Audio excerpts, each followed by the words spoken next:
Presenting the classics of Sam P. Chaladurai. Sam P. Chaladurai அவர்களின் போதனை களஞ்சியத்திலிருந்து.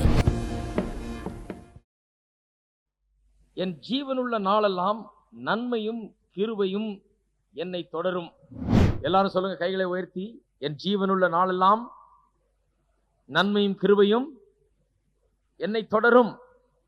என்னுடைய மெய்ப்பர் அவரே மனிதனாய் இருக்கிறபடினால் பிதாவின் வலது பாரிசத்திலே எனக்காக வீற்றிருக்கிற மனுஷராய் இருக்கிறபடினால் என்னை அறிந்து, என் தேவைகளை அறிந்து, என் பிரச்சனைகளை அறிந்து, எனக்காக என்னை போஷிப்பதற்காக, என்னுடைய தேவைகளை சந்திப்பதற்காக, சரீர பிரகாரமான தேவைகளை, மன தேவைகளை, ஆவிக்குரிய தேவைகளை எல்லாவற்றையும் சந்திப்பதற்காக மனிதனாய் எனக்கு பரிந்து பேசுகிறவராய், எனக்கு வழக்காடுகிறவராய், என்னுடைய மெய்ப்பராய் அவர் வீற்றிருக்கிறார். ஹல்லேலூயா. எப்போதும் அதை நினைவில் வைத்துக் கொள்ளுங்கள். அவர் உங்களுடைய தேவைகளை சந்திக்க வல்லவர். ஏனென்றால் அவரும் ஒரு மனிதராய் இருந்து உங்களை நன்றாக அறிந்து வைத்திருக்கிறவர்.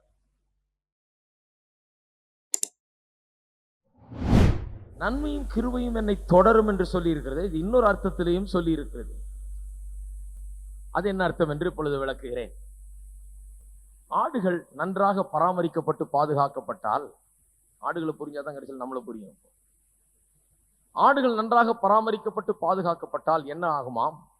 அந்த நிலத்திற்கு அந்த ஆடுகள் ஏராளமான நன்மைகளை விளைவிக்கிறதாம். இந்த ஆடுகள் மூலமாக மற்ற எல்லாம் வளர்க்கிற மிருகங்களை பார்க்கலாம், இந்த ஆட்டின் மூலமாக தான் நிலத்துக்கு அதிகமான நன்மையாம்.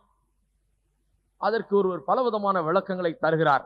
இந்த ஆட்டின் மூலமாக நிலத்துக்கு எவ்வளவு நன்மை உண்டாகிறது என்று. இதை புரிந்து கொண்டால் நாம் ஒன்றை புரிந்து கொள்ளலாம்.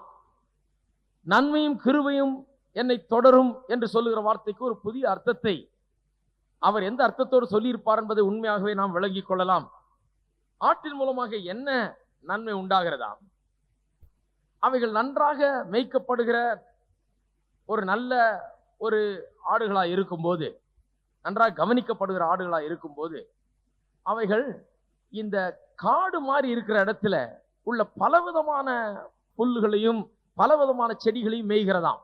இதனால காடு மாதிரி வீணாய் போய் கிடக்கிற இடம் கூட ஒரு சில வருஷங்கள்ல இப்படிப்பட்ட ஒரு நல்ல ஒரு ஆட்டு கும்பலை வைத்திருந்தால் அந்த காட்டையே அழகான ஒரு பார்க்க மாதிரி மாற்றி விடலாமாம். இதை பற்றி ஒருவர் எழுதுகிறார். ஆடுகளை, ஆயிரக்கணக்கான ஆடுகளை மேய்த்து அனுபவம் பெற்று பெரிய ரேஞ்ச் ஒன்று ஆஸ்திரேலியாவிலும் கனடாவிலும் அமெரிக்காவிலும் பல இடங்களிலும் நடத்தி ஒரே நேரத்தில் 5000-6000 ஆடுகளை வைத்து மேய்த்து அதன் மூலமாக வியாபாரம் செய்து கொண்டிருந்த ஒருவர் எழுதுகிறார், இந்த ஆடுகளை நன்றாக மேய்த்து அவைகளை சரிவர கவனித்தால் என்ன பண்ணுமாம்? காடு மாதிரி இருக்கிற இடத்தை கூட அழகான பூங்காவை போல இவைகள் மாற்றி விடுமாம். ஏனென்றால் அந்த ஆட்டை மாதிரி எல்லா விதமான புற்களையும் மேய்கிற மிருகங்கள் கிடையாதாம். மற்றதெல்லாம் எதா இந்த புல், இந்த மாதிரி புல்லை மட்டும்தான் சாப்பிடுமா. இது எல்லாத்தையும் போய் தொட்டுக்கிட்டு வரும், எல்லாத்தையும் கிளியர் பண்ணி எல்லாத்தையும் சுத்தப்படுத்தி அந்த இடத்தையே மேய்ஞ்சி ரொம்ப அழகாக அது வைக்கும் என்று சொல்லுகிறார்கள். அதன் மூலமாக நிலம் பராமரிக்கப்படுகிறது, நிலம் அழகாக பிரயோஜனம் உள்ளதாக மாற்றப்படுகிறதாம். இன்னொன்று சொல்லுகிறார்கள், அது என்னவென்றால் இந்த ஆட்டின் மூலமாக இந்த நிலத்துக்கு கிடைக்கிற உரம், இந்த ஆற்றிலிருந்து வருகிற உரம்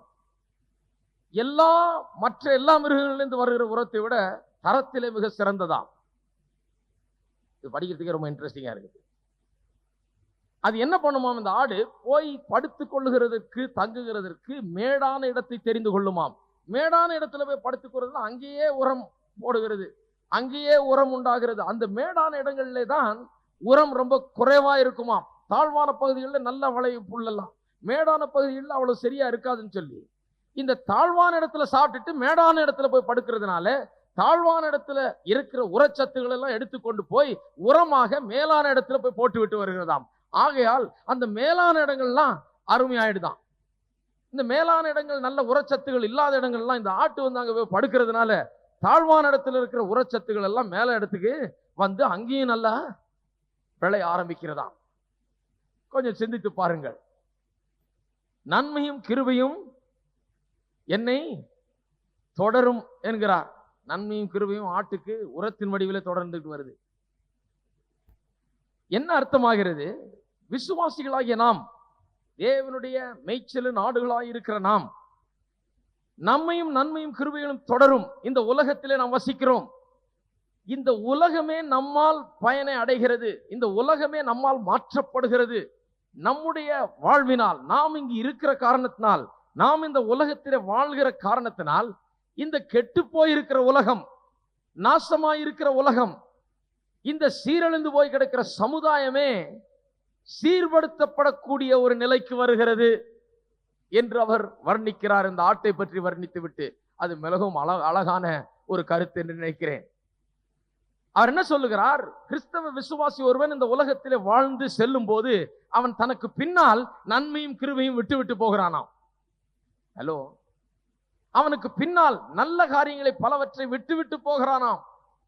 அவன் சென்ற பிறகும் வேத வசனம் சொல்லுகிறபடி, ஆபேலை குறித்து சொல்லும் போது அவன் மரித்தான், இன்னும் பேசுகிறான் என்று சொல்லபடி, இவன் வாழ்ந்து இந்த உலகத்திலே தேவனால் பராமரிக்கப்பட்டு தேவனை மெய்ப்பனாக ஏற்றுக்கொண்டு இந்த உலகத்திலே அவருடைய நன்மையும் சந்தோஷத்தையும் சமாதானத்தை அனுபவிக்கிற இந்த மனுஷன் இருக்கிறானே, இவன் மட்டும் நன்மையும் கிருபையும் அனுபவித்தது மட்டுமல்லாமல் அதன் விளைவாக இவன் நன்மையும் கிருபையும் இந்த உலகத்திலே விட்டு வைத்து விட்டு போகிறானாம்.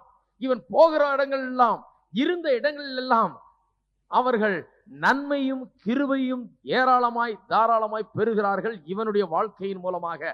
ஒரு ஆடு எப்படி நிலத்திற்கு பயன்படும் வகையில் நடந்து கொள்ளுகிறதோ, அதுபோல நன்றாக பராமரிக்கப்பட்டு தேவனுடைய நன்மைகளை பெற்று அறிந்து அனுபவித்த மனுஷர்கள் இந்த உலகத்திலே வெறுமையாய் அவர்கள் விட்டு போகிறதில்லை. ஏதோ வாழ்ந்தோம் போனோம், பொட்டியை பேக் பண்ணிட்டு போய் சேர்ந்தோம் கிடையாது. இங்கே நிறைய நன்மைகளை அவர்கள் வைத்துவிட்டு போகிறார்கள். அவர்கள் போன பிறகும் அவர்கள் நிமித்தமாக இந்த உலகத்திலே நன்மை கிருபை பெருகி கொண்டே இருக்கிறது.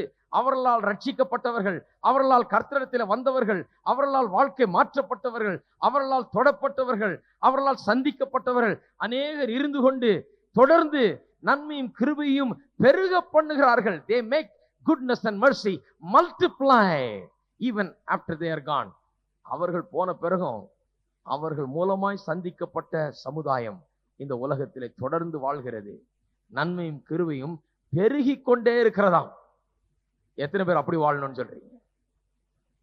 உண்மையாகவே அப்படி வாழும்படியாக தான் கர்த்தர் நம்மை அழைத்திருக்கிறார். ஏதோ வாழ்ந்தோம் இந்த உலகத்திலே, நம்ம வரைக்கும் வாழ்ந்தோம், கர்த்தருக்காக ஜீவித்தோம், கர்த்தருடைய ஆசீர்வாதங்களை அனுபவித்தோம், போனோம் என்று அல்ல. நாம் வாழ்ந்து முடிக்கிற நேரத்திலே, நாம் வாழ்ந்து முடித்து இங்கிருந்து பரலோகம் செல்லுகிற நேரத்திலே, இந்த உலகத்திலே நன்மையும் கிருபையும் நமக்கு பின்னாலே வந்து கொண்டே இருக்கும். நாம் பின்னாலே விட்டு விட்டு வருவோம்.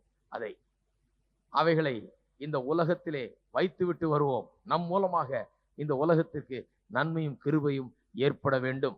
வாழ்கிறது ஒரே வாழ்க்கை தான். இந்த வாழ்க்கை ஆண்டவருக்காக வாழ வேண்டும். இந்த வாழ்க்கையை நன்மையும் கிருபையும் பெருகத்தக்க வாழ்க்கையாக வாழ வேண்டும். ஆண்டவருடைய ஆசீர்வாதங்களை அனுபவிக்கிறது மட்டுமல்லாமல் இந்த உலகத்திற்கு ஆசீர்வாதமாய் நாம் வாழ வேண்டும். நம்மால் இந்த உலகத்தில் ஏதோ ஒரு மாற்றம் ஏற்பட வேண்டும். நம்மால் இந்த உலகத்திற்கு ஒரு நன்மை கிருபை உண்டாக வேண்டும் என்று எண்ணி நாம் வாழ வேண்டும் என்பது அவசியமாயிருக்கிறது. என் ஜீவனுள்ள நாளெல்லாம் நன்மையும் கிருபையும் என தொடரும். அவன் ஜீவிக்கிற நாளெல்லாம் அவன் சாட்சியாய் வாழ்கிறான். அவன் ஜீவிக்கிற நாளெல்லாம் அவன் செய்யும் கிரியைகள், அவன் வாழ்கிற விதம் இந்த சமுதாயத்திலே பெரிய நன்மைகளை உண்டாக்குகிறது, சீர்திருத்தங்களை உண்டாக்குகிறது. ஆகையால் நன்மையும் கிருபையும் நம்மை தொடரும். ஆண்டவர் அவனுடைய தேவைகளை சந்திக்கிறார், அவனை ஆசீர்வதிக்கிறார். இவன் திரும்பி என்ன பண்ணுகிறான்? மற்றவர்களுடைய தேவைகளை சந்திக்கிறான், மற்றவர்களை ஆசீர்வதிக்கிறான். இந்த உலகத்துக்கு ஆசீர்வாதமாக அவன் வாழ்கிறான். கர்த்தர் ஏன் நம்மை ஆசீர்வதிக்கிறார் என்பதை முதலாவது நாம் புரிந்து கொள்ள வேண்டும். யாக்கோபு சொல்லுகிறார், நம்முடைய இச்சைகளை நிறைவேற்றுவதற்காக நாம் கேட்பதனால்தான் அநேக நேரத்திலே நம்முடைய தேவைகளை நாம் பெற்றுக்கொள்வதில்லை என்று. சில நேரத்தில் நமக்காக தான் கேட்கிறோம். எனக்கு வேணும் ஆண்டவரே, நான் கொட்டிக்கணும், எனக்கு வேணும், என் பொட்டியை நிரப்போம், என் வீட்டை நிரப்போம், என்னுடைய வாழ்க்கையை நிரப்போம், அப்படிதான் கேட்கிற மொழியை. நம்முடைய வாழ்க்கையை பற்றி தான் கரிசனை இருக்கிறத வழிய நாம் என்ன செய்ய போகிறோம் இந்த உலகத்தில் என்பதை குறித்து நமக்கு கரிசனை இருக்கிறது இல்லை. ஆபிரகாமை பார்த்து ஆண்டவர் சொன்னார், நான் உன்னை ஆசீர்வதிப்பேன், உன்னை ஆசீர்வாதமாக வைப்பேன். ஆசீர்வதிப்பேன், பிறகு ஆசீர்வாதமாக வைப்பேன். முதல் இதை தெரிஞ்சு கொள்ளுங்கள். நிறைய பேர் சொல்லுவாங்க ஆசீர்வாதம் எல்லாம் கர்த்தரிடத்துல இருந்து வருதுங்க, இதெல்லாம் சும்மா, இது செழிப்பு ஆசீர்வாதம் இதெல்லாம் ஆவிக்குரிய விசுவாசிக்கு அவசியம் இல்லைன்னுவாங்க. நீங்கள் ஆசீர்வதிக்கப்படாவிட்டால் நீங்கள் ஆசீர்வாதமாக இருக்க முடியாது. அதை முதல்ல தெரிந்து கொள்ள வேண்டும். நீங்கள் முதல்ல ஆசீர்வதிக்கப்பட வேண்டும். உங்களுடைய வாழ்க்கையில் ஆசீர்வாதம் தேவை. உங்களை கர்த்தர் ஆசீர்வதித்தானா முதல்ல நல்ல பளபளக்கல ஆள் யாரு? நீங்க தான். உங்க கையில நிறைய ரிசோர்சஸ் இருக்குதுன்னு வைங்க, நிறைய ஆண்டவர் கொடுக்கிறார் உங்க கையில. முதல்ல நல்லா ஆகிற ஆள் யாரு? பக்கத்து வீட்டுக்காரரா? முதல்ல நல்லா ஆகிற ஆள் நீங்க தான். தோஞ்சு போய் சோர்ந்து போய் தொங்கி போயிருக்கிற நம்ம எப்படி ஆகிறோம்? நிமிர்ந்து நல்லா பளபளக்க ஆரம்பிக்கிறோம். என்னையாச்சு அவருக்கு கர்த்தர் அவரை நல்லா ஆசீர்வதிக்க. முதல் எஃபெக்ட் இங்க தான் தெரியுது. எங்க தெரியுது? நமக்குள்ளதான் தெரியுது. ஹலோ, இருக்கிறீங்களா? அதன் பிறகு நாம் என்ன பண்ணுகிறோம்? மற்றவங்களுக்கு ஆசீர்வாதத்தை உண்டு பண்ணுகிறோம், மற்றவர்களுக்கு ஆசீர்வாதத்தை கொண்டு வருகிறோம், மற்றவர்களுக்கு உதவுகிறோம். நமக்கு வந்த ஆசீர்வாதம் நம்மோடு நின்று விடாமல் மற்றவர்களுக்கு அது போய் சேர்கிறது. கர்த்தர் அதற்காகவே தான் நம்ம ஆசீர்வதிக்கிறார். கர்த்தர் ஒரு சபையை ஆசீர்வதிக்கிறார் என்றால் ஏதோ அந்த சபை வரைக்கும் சந்தோஷ சமாதானத்தை அனுபவித்துட்டு போறதுக்கு அல்ல. இவர்கள் போய் உலகத்திற்கு சுவிசேஷத்தை அறிவிக்க வேண்டும் என்கிற எண்ணத்திலே தான் நம்மை ஆசீர்வதிக்கிறார். இங்க இருக்கிற ஒவ்வொருவரையும் எதற்கு ஆசீர்வதிக்கிறார்? நம்முடைய கையிலே பணத்தையும் ஆசீர்வாதத்தையும் செல்வத்தையும் ஏன் ஆண்டவர் தருகிறார்?